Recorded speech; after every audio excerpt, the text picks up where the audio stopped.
morning, LALALAND. I'm Dr. Erin. Hi, I'm Rob Mack. And I'm Jess Moyer. This is Good Morning LaLaLand, America's first live streaming daily talk show, coming to you Monday through Friday at 9 a.m.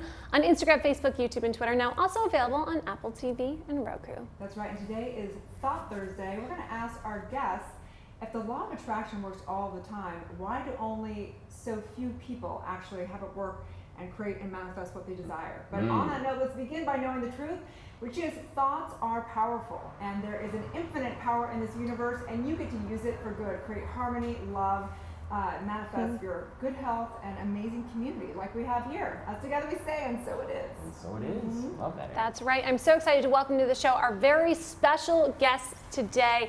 We have a leading expert in mindset and behavior, a New York Times best-selling author, Mr. John Assaraf. Thank you so much for being here with us today. Great to be here. And the ladies of Badassery Magazine and Podcast. Good morning, Kathy and Samantha. Hey. Good morning. Oh, like true badass women. Our community is so strong. It's an honor to be in your presence today. So here in Good Morning LaLaLand, we like to know what your morning routine is. How do you really start your day off like a badass? Well, I get up and I go to the gym because I know that connecting into my body is really, really important to me. So that's how I start off my day like a badass. Ooh. And I do something kind of similar. I get up early, about 5 o'clock, and I head out for a walk around my neighborhood, connect with nature, get some fresh air, and then when I get back, I take a little time to just kind of sit and meditate and think and get in touch with what I'm going to do all day. John, what about you? How do you start your day? What's your morning routine? Great question. As soon as I wake up, I smile and I ask myself, what am I grateful for today? Starting with having awakened.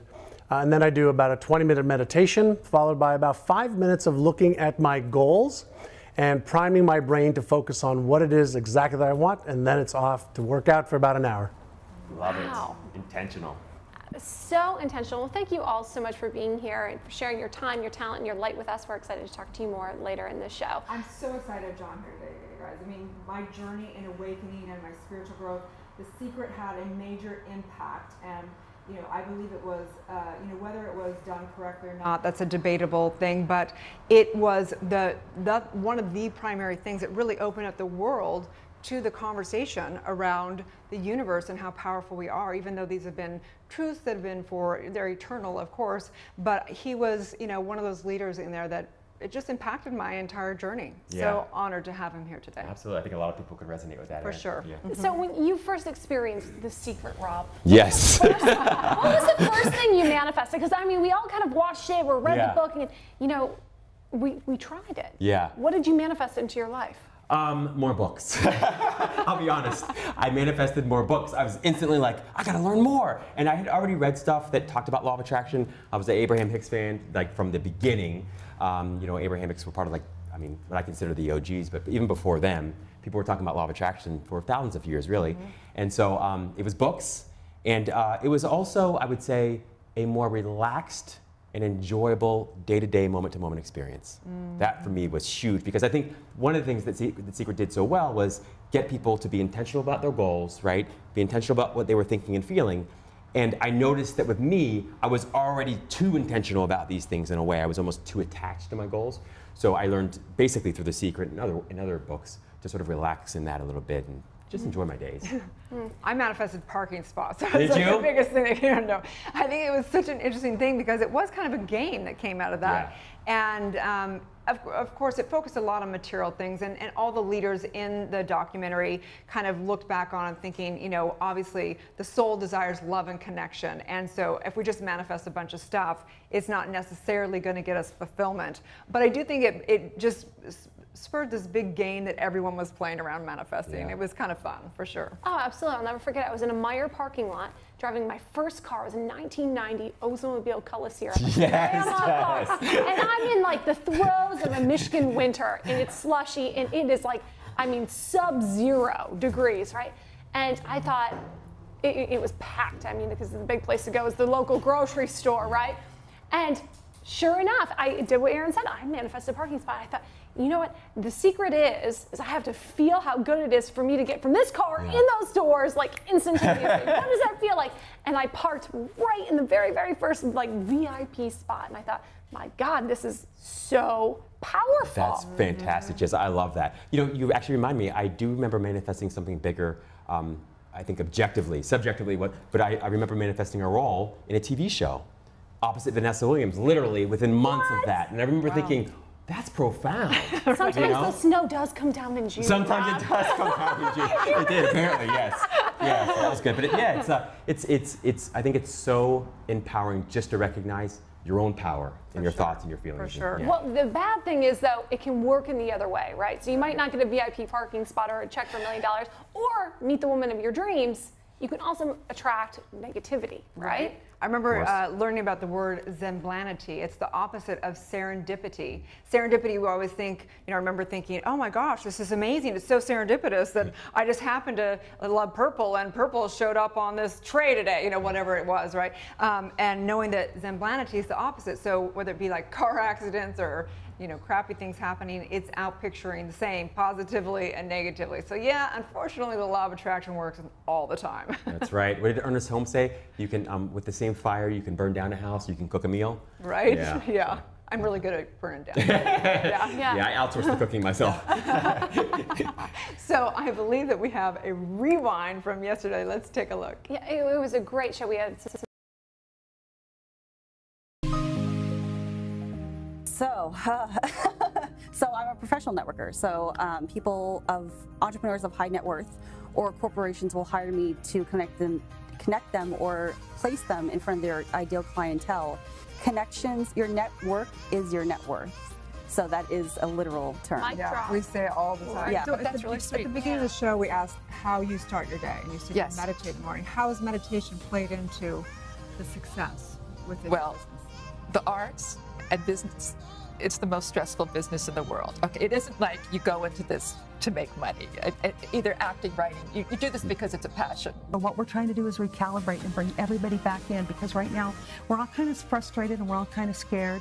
And the people came to us and said, what are you ladies doing? And we said, we did the hashtag Me Too and the Time's Up. We decided that we was going to do something, you know, I personally wanted to do something, and then she said it, and we looked at each other and we said, it's up to us. So we hashtagged, now it's up to me. First of all, this pizza has taken over LA. It's taken over Instagram. People are I addicted. haven't seen the most instant pizza box in the planet. It's Skinny Rich Pizza. It's cauliflower crust with a blend of gluten-free flours. And then just kind of knowing, you know, all my girlfriends, we kind of like to shave calories on every little, you know, where we can. Let's be honest. Exactly.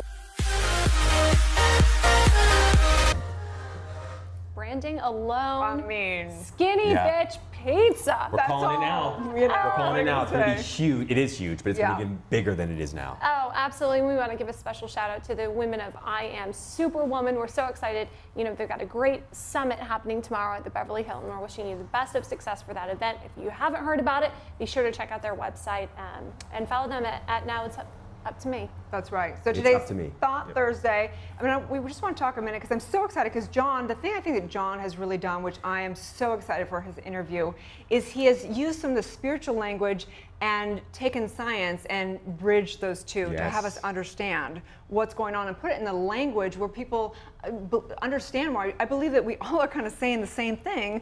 Time to come together. But before we get to that, you know, they say that the law of attraction, lots of people say it doesn't work or only works a very small percentage. And really the truth is that it works all the time, good or bad, like you said, Jess, right? So in the spiritual perspective, like even what we teach is things like 7 things: meditation, mindfulness, visualization, building your intuition, the power of your word, affirmations, affirmative prayer, and doing daily spiritual practices. So I'm curious to know what you think, Rob, working with clients from a positive psychology perspective, right? It has a different language also, it does, right? It does. It's so interesting you say that, and that you're right. So one of the things I love about John too is he's got this very integrative approach, very holistic approach. Takes the best from science, the best from quantum physics, the best from spirituality, the best from all different sort of diverse areas, and integrates them. I'd say that for me, the greatest tool has simply been I guess I call it meditation, but in the beginning it wasn't that. It was just having moments or experiencing moments where my mind was quiet and I could experience happiness or a feeling of abundance or a feeling of peace without doing anything. That for me, I think, is magic. And I think that the real key there is being able to connect with that within you that's spirit, that's So infinite, true. internal, and all those So things. true. How about you, Jess? You know, it's interesting because we've interviewed some of the best behavioral and intuitive experts, read their books, done the work, quote unquote. And the biggest thing for me, the most transformative, was actually just listening to myself. Yep. And the truth that I already knew.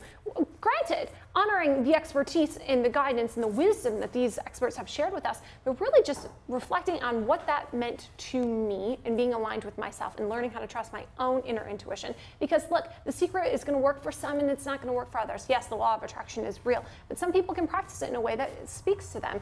It's not a language, whether it's spirituality or science, that translates universally, right? The most universal language is listening in to what you already are speaking inside yourself, right? And being aligned with what that is. That's the most transformative. I just love that, Jess. And I would totally agree. I think it was Yogananda who essentially said, you can take any single principle or any single spiritual tradition, and if you dive deep enough, you'll find every other spiritual tradition contained within it, right? I mean, that's what mysticism is. And I found that what you said is just a beautiful sort of description or explanation of both meditation on some level, but also like contemplative prayer. And also, you know, it's all these things when you go dive deep enough, it's the same thing. For sure. I remember after I'd watched The Secret, I'd been meditating for years and years before The Secret, and I remember making a vision board, and I had, you know, planes and big homes and a Range Rover and all this stuff. And the reality is that all those things came true. Every single thing on my vision board manifested. But what I realized was I still was not truly fulfilled. I hadn't gotten into that deep, deep awakening. And it wasn't until I did a lot more meditation. And so I believe the most important thing is meditation, because I believe that there's a shifting of the identity, there's a shifting of values, there's a shifting of everything, that it's like having manifestation without having an awakening is like going through a trap. It's like going in one of those like things where you go around in circles and there's no way out. It's like a funny house with those mirrors. Right. Yeah. You know, I think it's important though to clarify what an awakening means, because a lot of times I think people assume, oh my gosh, the light's going to come on, right? The switch is going to be flipped and I'm going to transform my entire life in one moment. Like, an awakening takes time. It's not like you just wake up one day. Yeah. This is like a journey, an ongoing journey. And sometimes I wonder if we're actually ever really truly awake. People can say they had their awakening, right? I think it's pretty constant, because especially when we're in this human form in our spirit, we're constantly challenged by Los Angeles or wherever you are, in whatever community you are. That's a constant journey. You're constantly in your awakening. Yeah, it's such a great point. You know, and you're right. For most of us, it's just a gradual step-by-step thing. You do have the Eckhart Tolles of the world, you have the Marishis of the world that have like a spontaneous, instantaneous awakening, and that's just their state from then on forward. Though I will say, and I think it was Ramana who said this, you know, in order to remain in the physical body, you've got to have just a little bit of ego still. So you never get to a place in this life where you're pure spirit, so to speak, ego unless is your my body's amigo. dropped. Well, which is why, you know, this book is so vital, because it's really giving us the tools we need to inner size, right? To tap in, tune in, turn on our potential within. I can't help but think of Jane Fonda though, like, you know, inner size, you know, jazzercise. Like, so let's do that inner size. I'm so excited. I can't wait. I'm so excited to interview our guest today. So what do you say we cut this short and stay tuned. We'll be back with more on Good Morning La La Land. Hi everyone, my name is Victoria Simone, associate producer here at Focus TV Network, America's first live streaming daily talk show network with my favorite girl. I'm Jessica Lee, producer and co-host of Good Morning La La Land. So Victoria, tell me what happened this week in Focus. So we had the Ren Wood Show with the hilarious Ben Glebe. Yeah, we had Mama Tix with Harley Ruda, the potential next Congressman of California. Oh. We had Dr. Nina actually in the house. It was an incredible show. Meredith O'Connor was here. You've definitely seen her on YouTube. And we also had Cole Woods, the modelpreneur. We have two new exciting shows. Some of them you may know from the Bachelor franchise. We had Josh Murray, Naked Chats. Yes, and Josh Murray. We had Demario Jackson in the hot seat. We're so excited to welcome Lindsay Palis to the Focus family. She's got a new show, Eyes Up Here, and had a very special guest drama. Speaking of Lindsay Palis, she was on Good Morning La Land. Yes, she was. We had a week full of very special guests. We also had a reality star from Real Housewives of Orange County, Gretchen Rossi. Another Real Housewives of Orange County, we had Peggy Tanos. And the jet guy, Hunter Gaylor. He is a man with a plan and a plane. We had a special episode of Good Morning La Land. We did. It was co-hosted by Dr. Sandra Lee. You may know her as Dr. Pimple Popper. She brought in a slew of amazing industry guests. I'm so excited for you to take a look.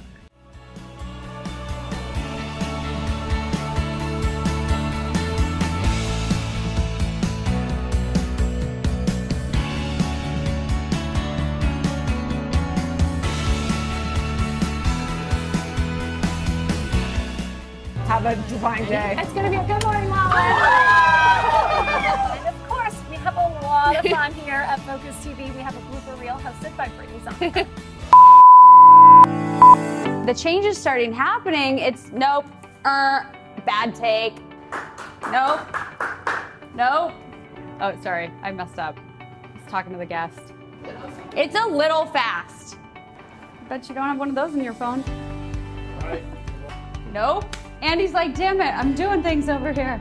Usually I'm a one-hit wonder with my videos, but right now, how many takes are we on, Andy? Woo! Okay. I think it's maybe take 12.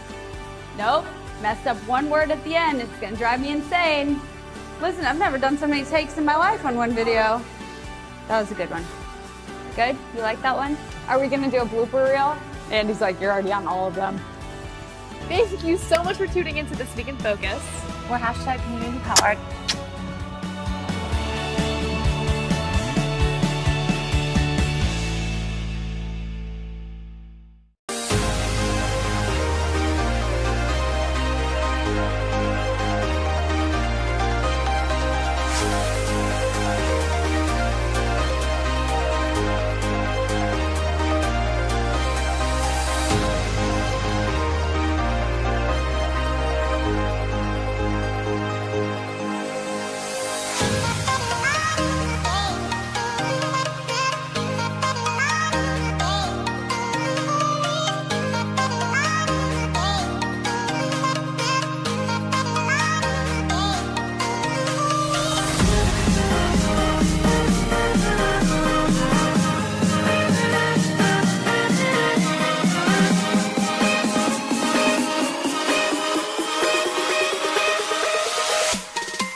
Welcome back to Good Morning LaLa. It is a total honor to have John Assaraf in the house.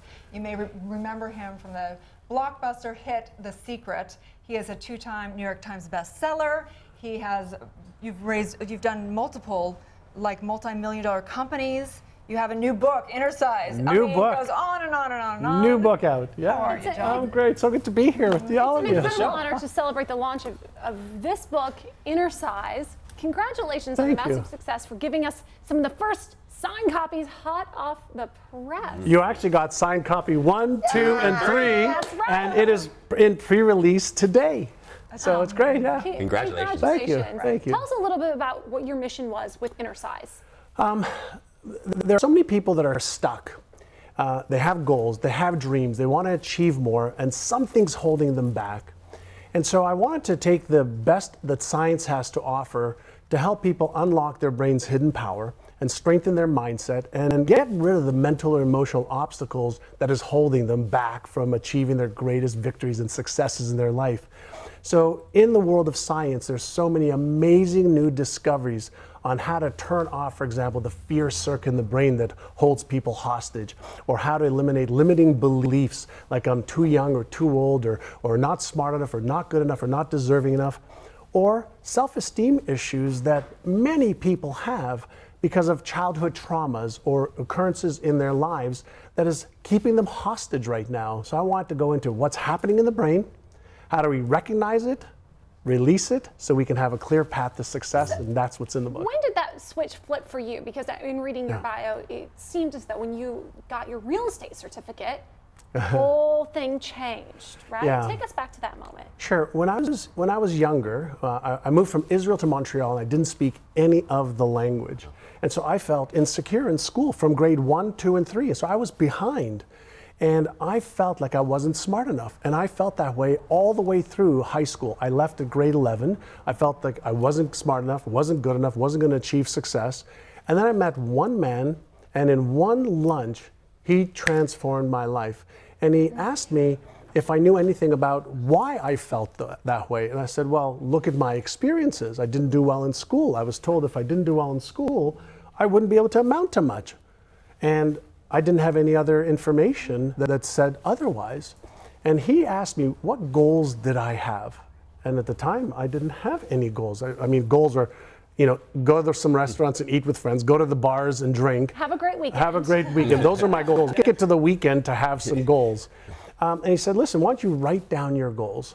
And so he gave me these sheets of paper, and I wrote down goals for health and wealth and career and business and finances, not knowing how I was going to achieve any of it. As a matter of fact, the little voice in my head said, you're wasting your time. Like, I don't know why you're writing this down.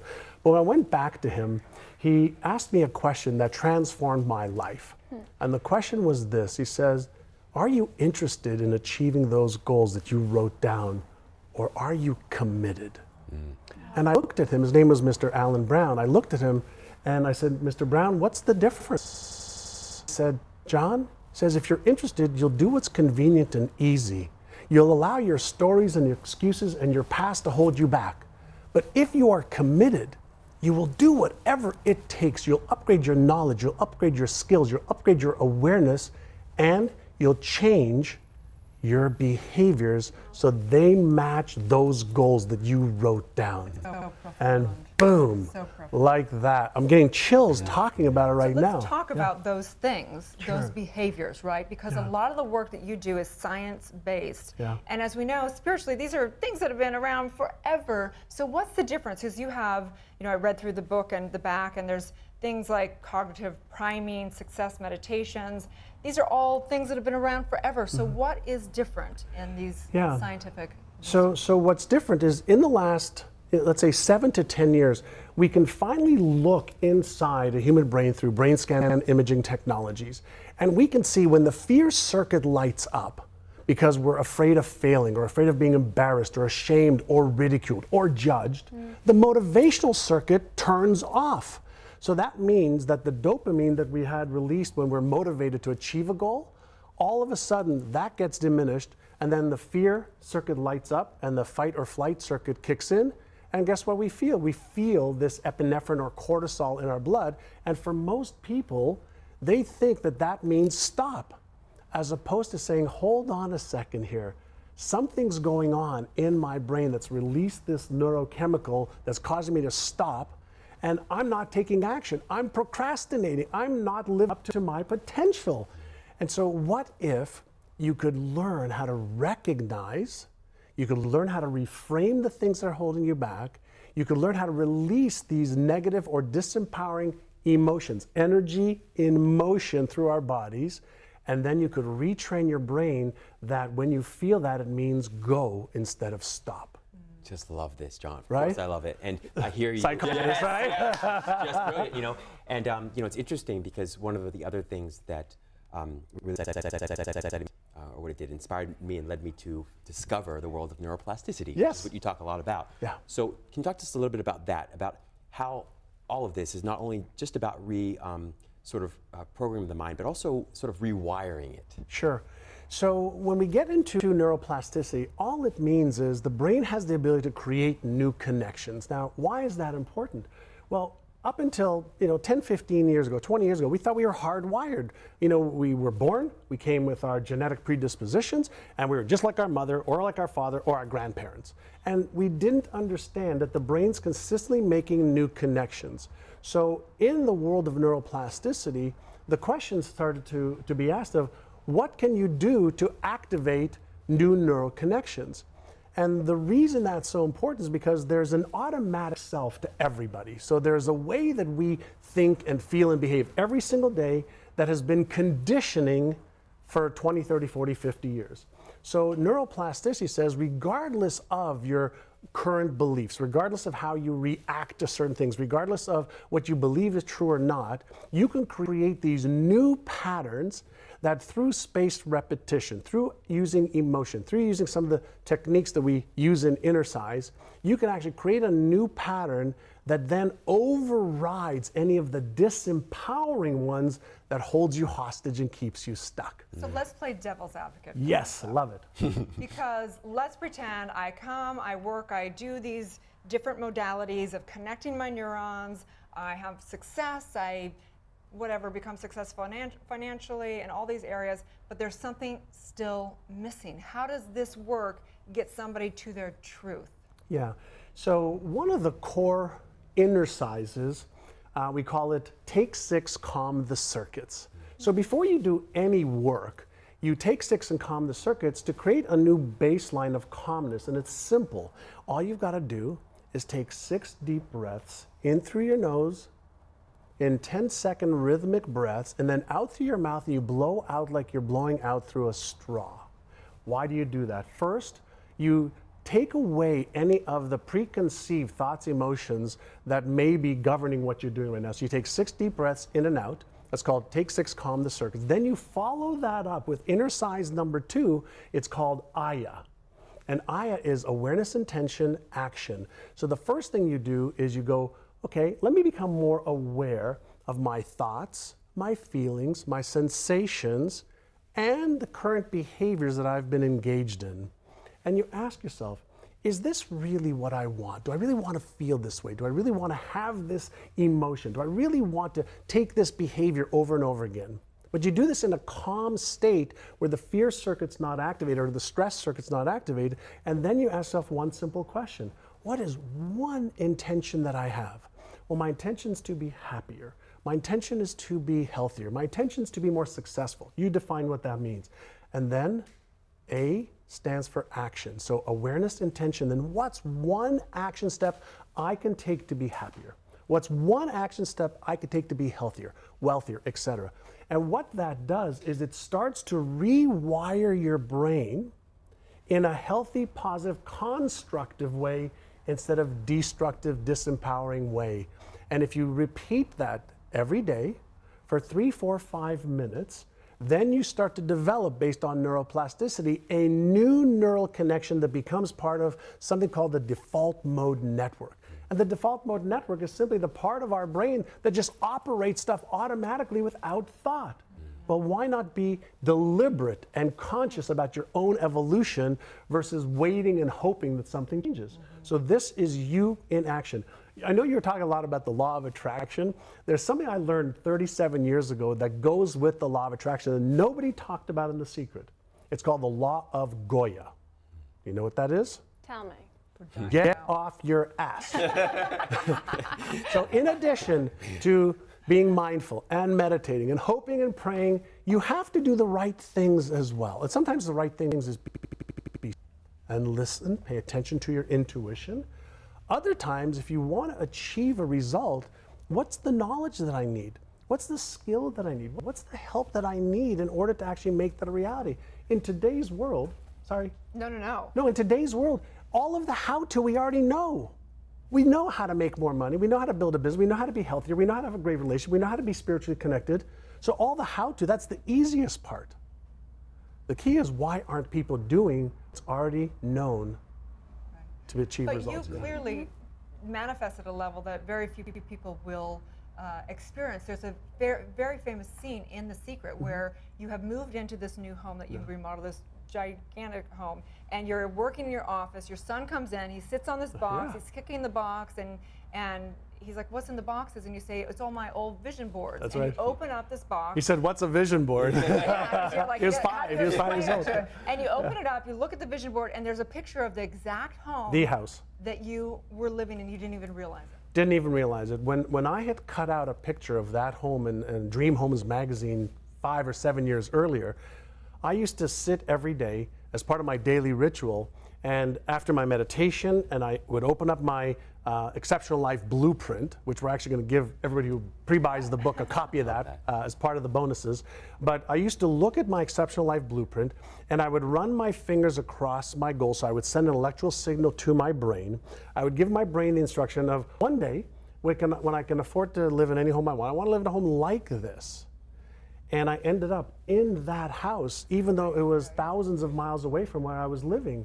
And this is where getting into resonance is slightly different than attraction. And we talked about this, that this science Right. is a different language than spiritual. Yeah. I wish we'd all get on the same plane, like we have pranayama for breath work, and then you call it something different in science, and da-da-da, but I think it's great to have all the different expressions. I embrace all of it. Yeah. So do I. You know, when you get your brain in coherence, and in the book I talk about, we don't have one brain, but we have two.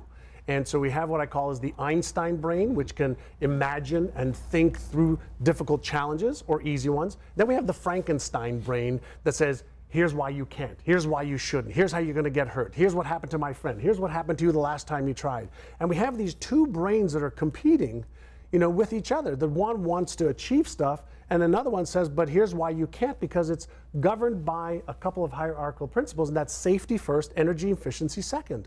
So if there's any potential of danger, being embarrassed, ashamed, ridiculed, judged, or failing, or losing money or anything else, then the brakes go on from a brain perspective, and you have one foot on the gas because you want to achieve a goal, one foot on the brake, and all that's happening is a lot of noise and movement, but you're not moving forward.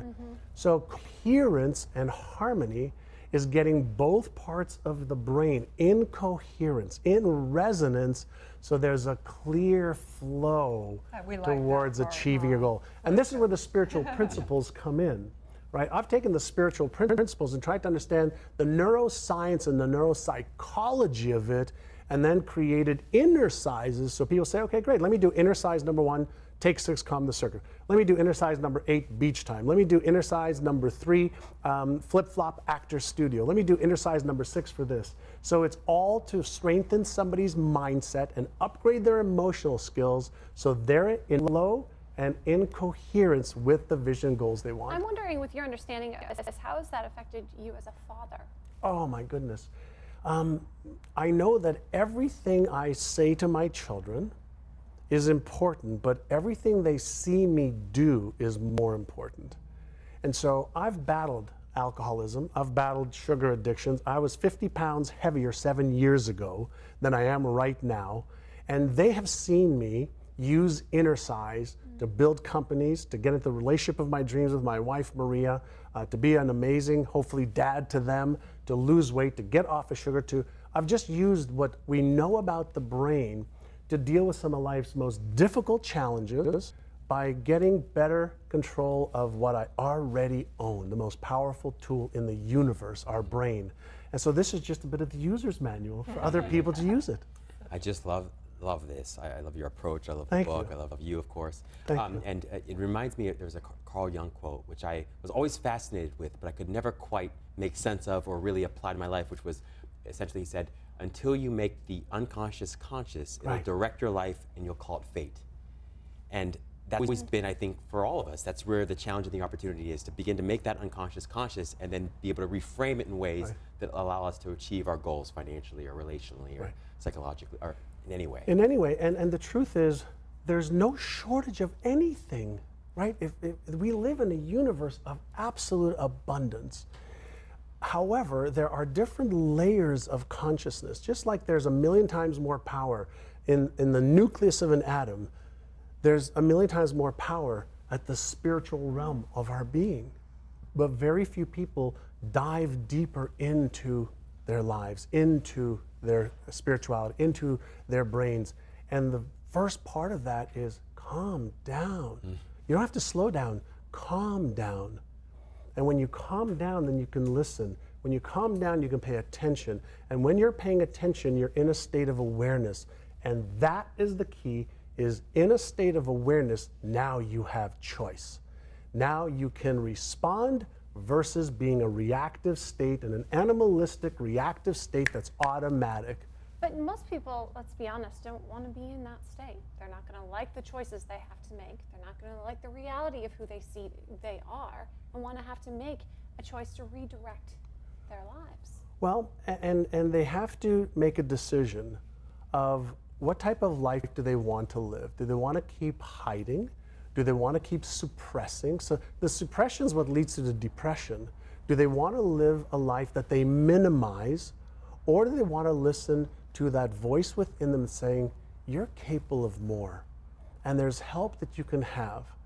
And the first step is at least discover how to do it in a safe, loving, caring way that doesn't put you down but lifts you up. Everything that we've done with my company NeuroGym is about lifting people up in a safe, loving, caring environment, because we all go through the same stuff. That's what people don't get, is you know, I can't sit here and tell you, look at my successes, but then not also own my failures. I can't tell you the things that I've done brilliantly well and the things I've been most embarrassed, ashamed of, because that's part of the human condition and experience. So I'm curious to know about one thing, the flow state. Yeah. Have you done some work on that? What is that like? I know that you've probably experienced that. I mean, you've Yes. build companies that are worth multi-millions of dollars, that generate billions of dollars. What is that flow state like for you? The flow state is about having your vision and your goals that you have in your head with how you feel about yourself and having that purpose and that vision resonate, but then trusting your gut that you're moving in the right direction.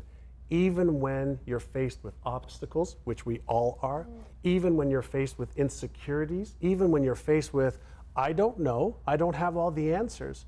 And so when you get into this flow state, it's effortless. It's not effortless, it's effortless. I love that. Things just seem to be a little bit smoother. And in the, I can't remember if it's the Army or the Navy, they have this wonderful saying that says, you know, slow is smooth and smooth is fast. So when you slow down, you calm down enough to be aware of what is happening within me. I have these emotions of whether it's happiness, sadness, shame, guilt, contempt, love, etc. These are emotions that happen in the subconscious brain that release neurochemicals that causes these feelings. Feelings are not good or bad. Feelings just are. They're pleasant to unpleasant in varying degrees. But most people, when they feel this unpleasant emotion, the energy and motion in the body, they go, oh, let me have a drink. Oh, let me pop a pill. Oh, let me distract myself and go somewhere else. I like cupcakes. Yeah, that's right. Right, a little, Let me go, yeah, take a nap. let me do something else versus saying, I wonder what's causing this feeling, right? Feeling is conscious awareness of the vibration that 100 trillion cells are in our body. Such a brilliant idea and concept, and I know you draw on Mike Csikszentmihalyi's work there at Claremont around the flow state. And one of the things that I think you said so sort of eloquently there is this whole thing around emotion and how we ascribe meaning and value to what is essentially neutral, which is essentially just arousal. But when you're in that flow state, you ascribe positive meaning in there, Correct. right? Yeah. And so talk to us a little bit about that if you can. You know, what would help people, any of us, enter into that flow state more sort of consistently, more effortlessly? Because I think that's where a lot of the magic happens, whether you're an artist, whether you're an entertainer, if you're an athlete. You know, we're all familiar with this idea of the zone. And Michael Jordan gets in there real easy, and the rest of us sometimes struggle with that. So is there anything? Yeah. Well, it's interesting you use Michael Jordan. If we look at athletes or even musicians or actors, they usually have a ritual that puts them into the flow state. And so for me, every hour I have my cell phone beep, and I stop what I'm doing and I do 6 to 10 breaths just to neutralize any of the stress that may be happening in my brain and in my body. And then I focus on what is the next hour going to look like for me? What's it going to feel like? So I'm very intentional about taking a break and then recalibrating into a flow state. The thing that gets people out of a flow state is when we have a vision or a goal that we want to achieve, and something at the subconscious level is triggered, like self-esteem, self-worth, fears, etc., then when those things are activated, then the neurochemistry must follow that. And most people are not aware that when you have this unpleasant emotion, emotions will only last 90 seconds to 2 minutes if you observe it. So just be aware. Wait, your emotion only lasts for 2 minutes? Because that is not the case. Well, but you know why? That's right. What happens? Somebody feels this disempowering emotion, and then they think about what they're feeling, then they feel what they think about, and they recreate this doom cycle of an emotion they don't want. And then if they do that often enough, whether it's a thought pattern or an emotional pattern, their brain basically says, oh, since you're doing this so often, let me just make this automatic for you. You don't even have to think about it. I'll just make this a default state for you to conserve energy. So the first phase to get into flow is stop, be aware, breathe, take 6, calm the circuits, intersize 1. If you need 12 breaths, great, take 12. And don't give any fuel to the disempowering or negative emotion. Be aware of it, let it pass through the system, and then focus on what it is you do want. Love that. And you switch, and that's where the flip-flop actor studio comes in, which is intersize number 3. You're not going to get away from having disempowering emotions. You're not going to get away from having disempowering or negative thought. You're never going to get away from that. The brain is never going to be wired different. Well, maybe differently down, maybe a million years. But those are natural emotions that we're having, natural states that we're having. But most people don't have any tools to control the state and to allow the state to flow through and then deliberately choose the state they want to get it into. Every athlete, if you're playing basketball or you're an archer or any one of the athletes, you'll see they have these little rituals to get into the state that they want. You know, it's a perfect illustration of that, Michael Phelps. Yes. You know, I mean, he has and I've read about it is insane, hours leading up to that actual event. Yes. It only lasts for a few minutes. Oh, really? That's how he is putting himself. He is entering a peak state of mental, emotional, and physical and spiritual alignment. And then he lets it go. He doesn't think about it anymore because he has practiced so many times. He's what we call is unconsciously competent. It's interesting though because that takes so much discipline and so much energy to even be able to harness that, right? Yes. To recognize it, yes. to embrace it, to experience it, and then to make that conscious shift. So let's take it back a few steps. Yes. How do you even get to the point where you are self-disciplined enough, how you have enough energy to really do that, to make that conscious shift? Because most people are going to say, I'm too tired for that. I can't deal. Yeah. So Jim Rohn, famous philosopher, said in life, you're either going to pay the price of discipline or you're going to pay the price of regret. He says discipline weighs ounces, regret weighs tons. So let's set that aside for a moment as a philosophy. From a brain perspective, the way you do it is you chunk it down and reduce it to the ridiculous. So when you want to start something new, most people say, you know, I want to make this amount of money. I want to lose 50 pounds. I want to, whatever it is. And the goal is really big, and that's what they're focusing on. And what I teach in the book, Inner Size, is chunk it down to what's one step that'll take you 1 minute. Like if you wanted to go to the gym to build your muscles, you wouldn't go and lift, 50 pounds. You might start with 2 or 3 pounds. And you do that. If you did that every day for 5 minutes, maybe 10 days later you could do 7 pounds for 5 minutes. And then maybe 10 days later you could do 10 pounds for 5 minutes. So you reduce it to make it easy for the brain to develop a new pattern.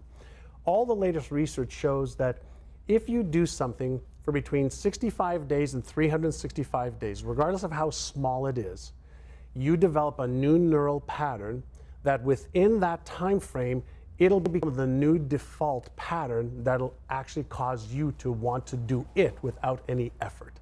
Not 21 days, not 7 days, not 50, 65 to 365 days. So if you started to walk today for 5 minutes every day, guess what?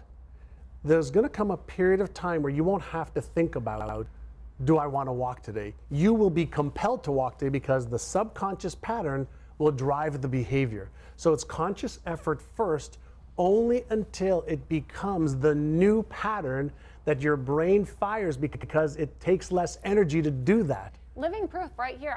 When the show started, I said, I am not a morning person. There's going to have to be a lot of coffee. I will do this. This is what I want to do. And now I wake up before my alarm even goes off. I'm ready to go to the gym. I get up at 5. I mean, my entire schedule has been completely changed. Now, the first 2 months, hard. Uphill battle. Right.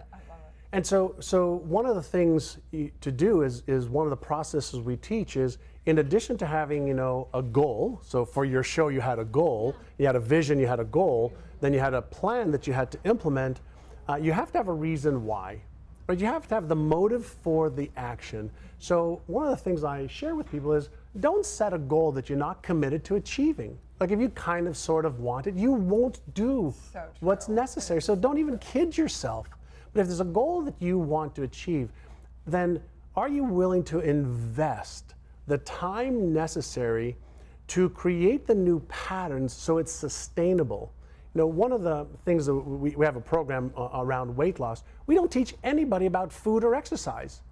We help them retrain their brain to a new lifestyle, a new vision, a new way of being, so that drives them wanting to eat differently and exercise if that's what they want to do. So love that. I had a professor at Penn, Dr. Pawlowski, and he created an exercise called wanting what you want to want. Because he said, I don't want to wash the dishes, but I want to wash the dishes. And so the whole point was to try and get at the sort of heart of what it is that you're trying to accomplish, either through or by way of doing the dishes. What is it about? Nobody wants to do the dishes, but there's something about doing the dishes that deep down inside you do want, if you can connect with that. Right, and so how will it make you feel? Yeah. What will it say about your character? How will you look to yourself and others? So when you are disciplined, then you build self-confidence. But one of the things that's really beautiful about self-confidence is, if you build self-confidence here, it translates across your life. So if you have disempowering character traits, it'll cross over to other disempowering traits. And so if you start to build small, little, tiny, positive, what I call our neuromuscles, let's say self-confidence is a neuromuscle, then it'll translate into other areas of your life. Because if you have confidence here, well, can I have confidence here? And the answer is yes. These are all neural networks in the brain that are connected and have associations with them. John, I could listen to you all day long. We're running out of time, but there's no time in a spiritual realm. So I know that we are going to be listening to you and diving into your book. You've got an event in One Dimension, right? You got an event coming up? 25th? No, we're good. Right now, the book is pre-launch right now. Yes, pre-launch, inner size. Yes, I love that you talked about. And igniteyourbrain.com. Yeah, igniteyourbrain.com is where you can go and get the book. And there's a whole bunch of pre-launch, not prizes, but I guess bonuses that you can get when you buy the book. You're going to get 8 audio inner sizes to listen to, where I guide you through the first 8 inner sizes. And there's some other amazing video training programs that you're going to love. As long as practice, that's right. Practice inner sizing. Go ahead, get off your ass and get the book first. You have touched so many millions and millions of people's lives. You have touched my life. And I just want to say thank you so much for all of your work. It's an honor to be here with you. Thank you so much for taking time. Thank you. What a joy. Appreciate Stay tuned. you. We'll be back tomorrow. Good morning, La La Land.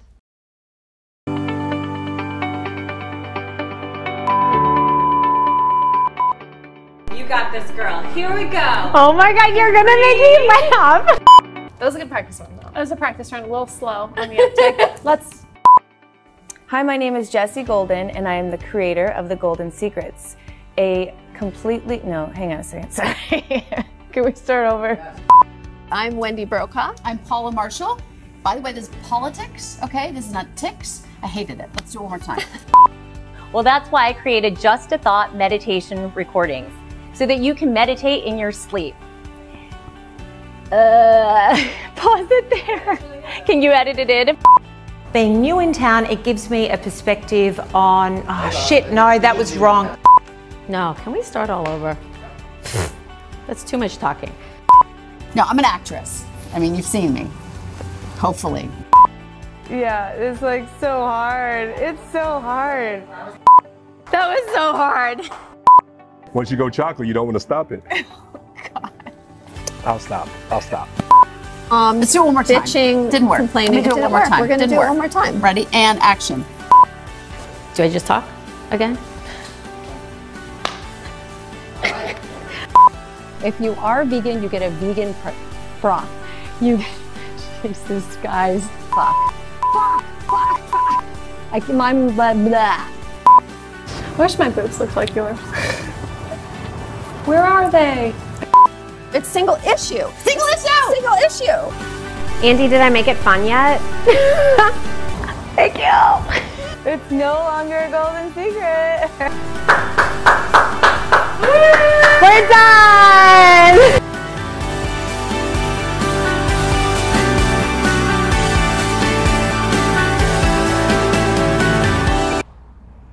Live from Los Angeles, welcome back to Good Morning LALALAND. It's an absolute pleasure to welcome to the show the co-founders of Badassery, the magazine, Yes. launching the book, the podcast. You are two badass women. Because we have two right here. It says badass. Oh, yeah, we do. What was that? On brand. What does it mean to you, badassery, to be a badass woman? Well, we like to use the Urban Dictionary definition of badassery, which is engaging in seemingly impossible activities and achieving success in a manner which renders all onlookers completely awestruck. Wow. Yeah. we don't even have to go any further. That's it. Oh, have you always been a badass? I don't think so, no. I think badass is something that you step into, like you finally step into owning who you are and who you want to be. And part of being a badass is defining success for yourself. And so it's realizing that like you're successful today, not when you have the multi-million dollars or whatever it is you want to achieve, but really owning the success right now in the presence.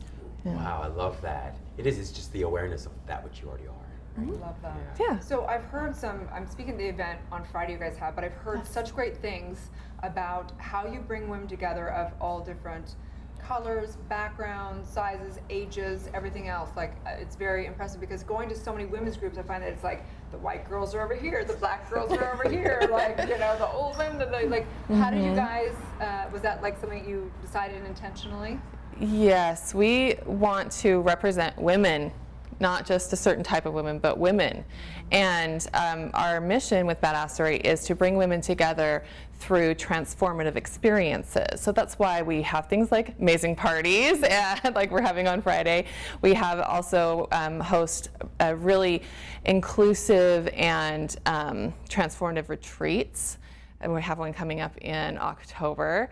And so those kind of events in real life where you can connect women, even online, but even better so in real life, it just something magical happens when you're in proximity to other people who have the same, you know, they're on the same level and you're all experiencing the same things. It's just magic. Who's been the most transformative woman in your life? Oh, I would definitely say myself. I love that. You know, I have a lot of powerhouse women around me, and I make sure that I surround myself with other powerhouse women. You know, I feel like empowered women should empower each other. But I really do feel like it's been myself, and every day that I get up and it's another day, I'm like, wow, I'm still doing this, I'm still doing this, I'm still doing this. What have you learned about life, success and happiness sort of in this journey? Anything that you'd want to make note of? For me, I this journey because I was working at a full-time job. I was an event planner I'd been an event planner for 12 years, and this was like my dream. You know, I wanted to be an event planner, worked my way up the event planning ladder to be a director, which was my goal. This was like ultimate success, to be a director of events. And realizing that, like, why am I not feeling all this happiness and joy? I got to where I want to be. This is my dream. Why isn't it all, you know, where's the happiness? And instead, I'm after work going and sitting in my car and crying because I'm so overwhelmed and stressed, and realized that those weren't my goals that I'm trying to achieve anymore. They're somebody else's goals. And when I looked at it and found that I really wanted to start working on goals that fulfilled my needs, and when I started doing that, it changed everything. And that's why success isn't necessarily something that you look for. Once you hit this milestone that's in the future, that everything's going to change, you're going to be magically happy. You have to really look at what you need for fulfillment right now, and that's what can make you happy and successful. I would live for someday for so many years. My entire 20s was living for someday, and I went, okay, when is this going to stop? Because for me, there was an actual specific day, I'll never forget it, when I realized that I'm not living for tomorrow ever again. And when I set that intention, everything changed. So what's it like when you do your events, and they're transformational events, because I truly believe that people are seeking transformational experiences. Books will always be here, there will always be courses, there will always be whatever, but experiential events and gatherings are where I believe the future really is in this work. So what does that look like? When they come to one of your events, why is it transformative? I think it's because they make those friendships that they're really missing in their lives. Like, we went off on a little journey those last couple months, and we're like, what are women really, really craving? And it didn't matter if they were making $1 million or they were making $1,000, you know? They were craving this whole of like women coming together and being one with each other and really helping support. And so we're like, we can fill that hole. And that's what we see when the women come to our events, you know, if it's just a party or if it's like a longer retreat, is we see them like really connecting to each other, and they're like, hey, you're just a normal person just like me, and if you can do it, I can do it too. You know, it's something very special though that you're able to cultivate a community that can do that, because we all know that women are our worst enemies. Yes. Right? So how do you break free from that? We foster an environment that supports collaboration instead of competition. And in fact, that's what our party on Friday, celebrating our release of our new book, which is on a FedEx truck somewhere, right? So we'd have a copy here. But it's in LA, I feel it. It's called Badassery Style Community, and it teaches people, it's actually a workbook that teaches people how to build a community around their business or their brand in the method of treating it like a party. So we believe that hosting a community is exactly like hosting a party, making sure people feel welcome, being a good host, making sure people have what they need, introducing them to each other, starting conversations but not doing all the talking, you know, feeding them in some sort of way by providing value and nourishment for their mind and their soul, and just really just kind of having a good time and having fun doing it. That you kind of equate it to hosting a really good party, right? And creating that community. What are like one or two things you think we can do to translate that into our lives, with our sisters, with our girlfriends, with our coworkers, whatever that might be? What would you recommend? I think it's really eliminating the competition fields, you know, like you only need like this little tiny sliver of a pie to have a successful life. And so if you can realize that women aren't your competition, you know, or just people in general, we're not competing with each other, we're collaborating. And it doesn't matter if, you know, you're a photographer and there's 100 other photographers, like only one photographer is going to do what you do. And so I think we need to remember that, like even, you know, raising our kids and our marriages and our relationships, like everything, like we're not competing with anyone, so just have fun. I just love that. I think it's one of the things that make you all so incredible and so inspiring and so successful. Such badass. Such badass. Absolutely. Don't forget it. That's right. Is that the work that you're doing for the entire community, for everybody else, you've done for yourself first, right? So can you talk to us a little bit about that, the sort of self-care piece? Because I think that's huge. Like it's easy, I think, to provide a warm, welcoming sort of safe space for people once you experience that on the inside first, right? So It is one thing that we do talk about a lot in our community. We call it the badassery lifestyle. So when we first got into business, we started talking about business. It was just all business all the time. But really, you can't have a successful business if you don't take care of your life, too. And you don't take care of yourself, your mind, your body, your soul. You don't take care of your family, your friends, your relationships. You don't focus on those other elements in your life. It's really a holistic approach. And so we talk about that a lot. In fact, we have a special membership group where that's all we do is talk about our badassery lifestyle and share tips on tell that. People where they can find you. So if you go to badasserymag.com, like you can find us on Instagram, you know, all the places. We're just at badasserymag everywhere. There you go. Listen to the podcast, get a copy of that book. It's going to be here in Los Angeles any minute. So such an honor, you guys. Stay tuned, you guys. We'll be right back.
Good morning, La La Land. It is Thought Thursday, and we've been talking about how your thoughts create reality.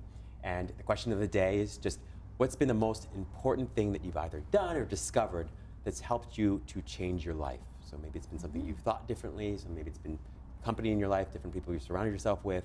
But if there's one thing that you would recommend for other people to do to change their life in a positive direction, what would it be? I think one thing for me was I just woke up one day, and instead of like shoving that down into my soul, I decided to follow it, and I just jumped off a cliff. Yeah. Put your wings on the way down. I did. That's so important though, because when you can jump off a cliff and you have wings, you don't need a parachute, you're not going to crash and burn. Like, we've already got it within us, we just have to fly. We might be flying a little low for a while, right? It might hurt a few times. But those wings are there. That's what makes you an angel. Oh, that's right. For me, I think it really comes down to realizing that in order to start realizing any of your dreams that you have to start taking action and setting, like, start doing the first step to get closer to it. When I started doing that, it's just changed everything for me. And being able to get closer to all of those things that I've thought, these are on my, my someday list. These are things I'm going to do someday. It's like, well, let's set a timeline and do them, Take some action. Yes, yes. Okay. How about you, John? I think without question is surrendering and just being okay with whatever is, and then setting the intention for what I want and realizing that everything will be okay. Amen to that. I love it. Love that. It will be okay. You are, and you already have been everything you need to accomplish your goals and fulfill the desires of your heart. We are Good Morning LALALAND, America's first live streaming daily talk show, coming to you Monday through Friday at 9 a.m. You can listen to all your favorite interviews as a podcast on iTunes. That's right, we're waking up the world together. Please like, share, and comment, you guys. Have a wonderful Thought Thursday. Big hugs. One love. It's going to be